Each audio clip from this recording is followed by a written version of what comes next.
Hello, Senior Stoner fans. It's the real Senior Stoner back at you for your dab of the day. Today is Wednesday. Hello, everybody. It's Hump Day. I'm going to put this down for a second. This has been my life for about 20 hours.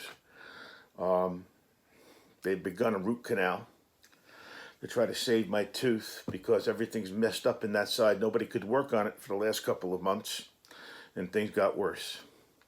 Pray that I can save the tooth. Very uncomfortable to add to all the other things going on in my body. That is why the topic yesterday, frankly, was pain, pain, pain. My head's not really clear right now, but there's a nagging topic that has to get talked about. It's the doctors we see, and the doctors we are told to see.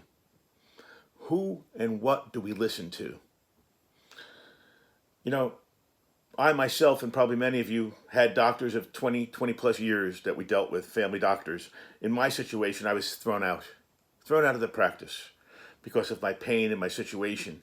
And now the person that's my doctor is the second person at the practice. And make a long story short, you kind of walk in and say what's going on, but there's no direction.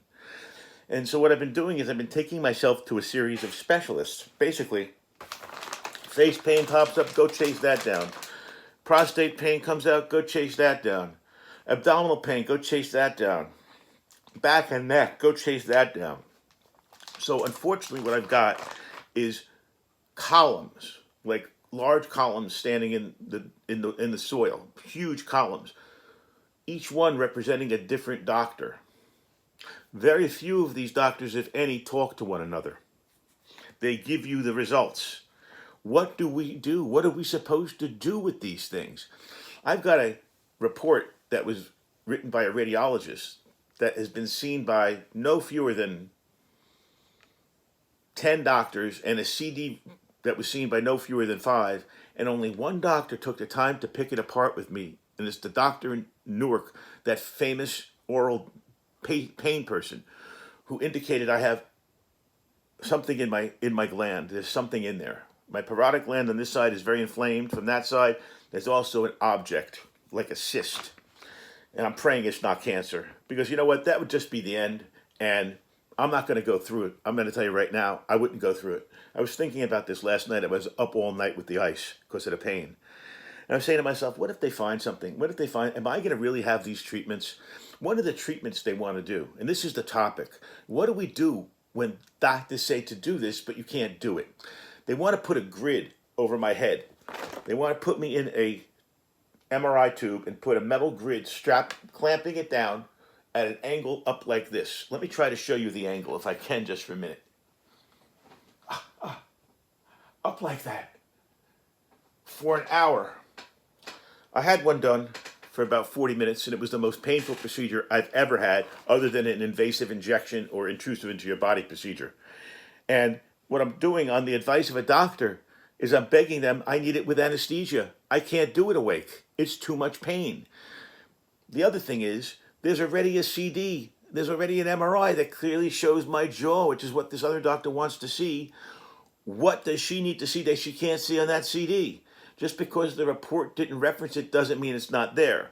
This brings me back to the central question. When you don't have a really good doctor on your team who's your doctor, what do you do? When you don't have a quarterback, when you have nobody in the loop that's your guy or your girl, what do you do?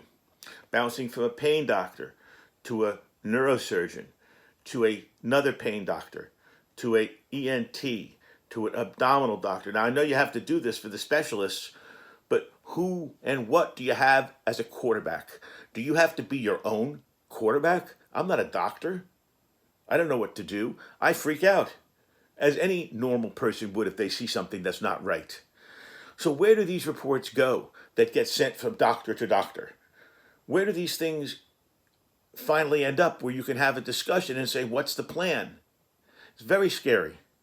And I'm sure I'm not alone in this, because the system, once you leave the doctor's office, is broken.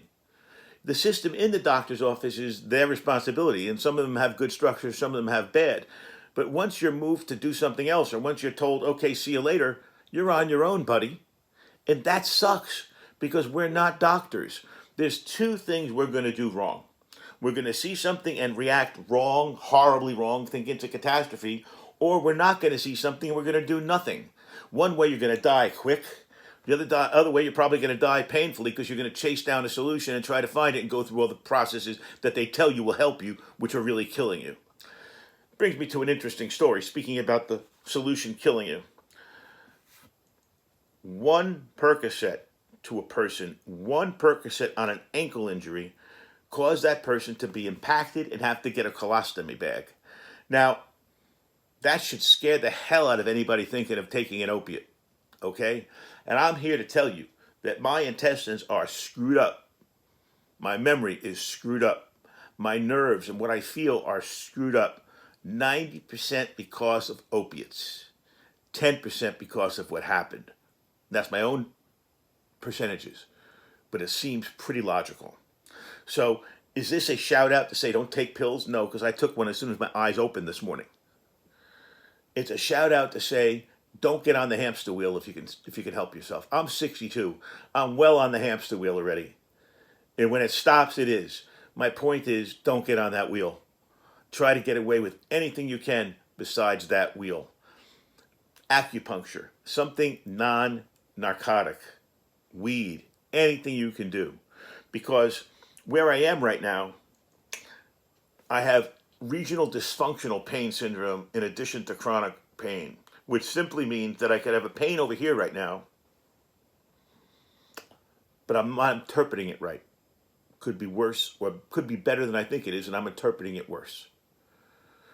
So what we have to find a way to do today with doctors is manage our own cases. There used to be case managers. Maybe that term is familiar to those of you my age. They don't exist anymore. It's funny. You can get a consultant.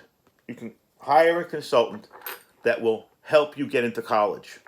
You can hire a consultant to help you get a job. You can hire your consultant to help you fix your business. Consultants do everything.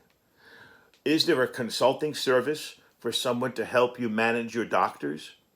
That would be an incredible thing. I would sign up for that today, most likely regardless of the cost. Now, I know there's concierge medicine out there. There are doctors that are concierge doctors that pick up the phone more often and things like that. But I think I'm in a little bit of a unique situation here. And I don't think I'd be able to sign myself up to a concierge doctor because of the opiates. I don't think they want to get involved based on the fact that I was thrown out.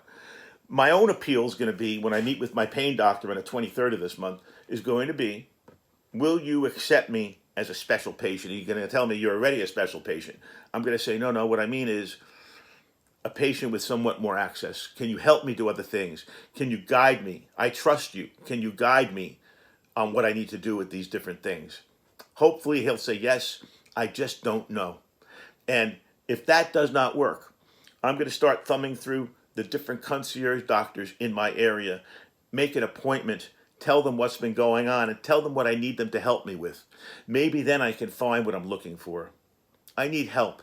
And I'm sure many of you in this situation, similar situation, will need help too.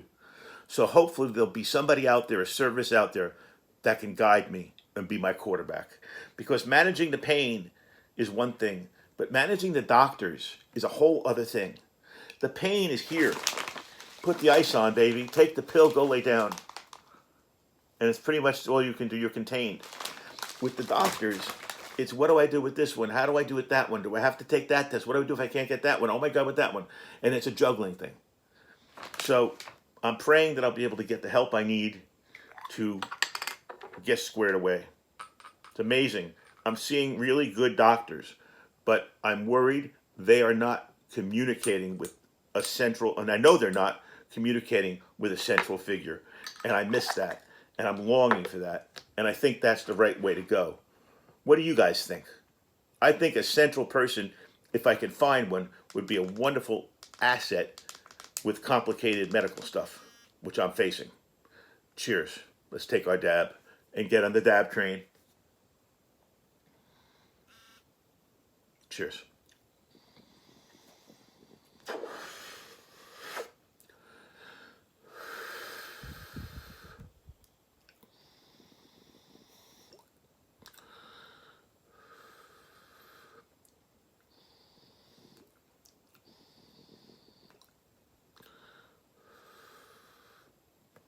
needed that. Well, what I need more than that, they need help. I'm sure many of you do too. Excuse me. I'm searching for the guidance. Even if it's someone telling me, here are the facts, here's what you need to do, make your own evaluation. I need someone to help me present the facts. I'm sure you would too. So remember, it's not just about the pain. It's about the information that's coming to you and what we do with it. This is the Real Senior Stoner. Hope I get some direction soon. Cheers.